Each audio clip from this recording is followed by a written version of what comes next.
আগুন লাগিয়ে গেছে বাধ্য সব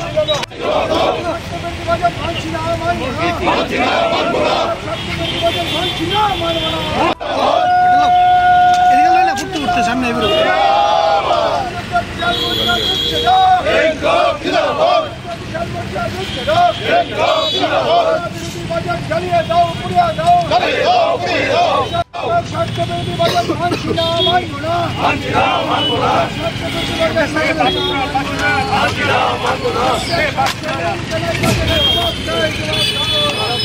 কেন্দ্রীয় অর্থমন্ত্রী নির্মলা সীতারামন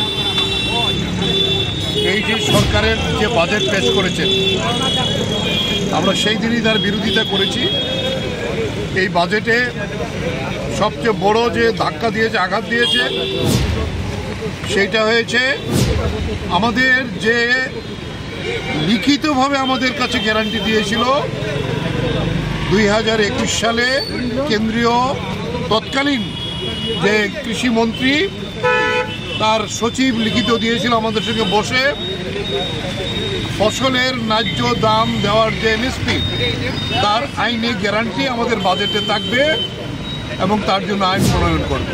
কিন্তু এই বাজেটে সেখানে কোনো আইনি গ্যারান্টি নেই। শ্রমিকদের যে অধিকার এই বাজেটে পদদলিত হয়েছে।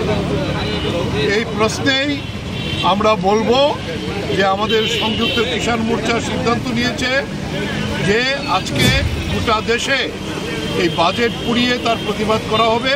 এরা কৃষক বিরোধী এবং শ্রমিক বিরোধী বাজেট।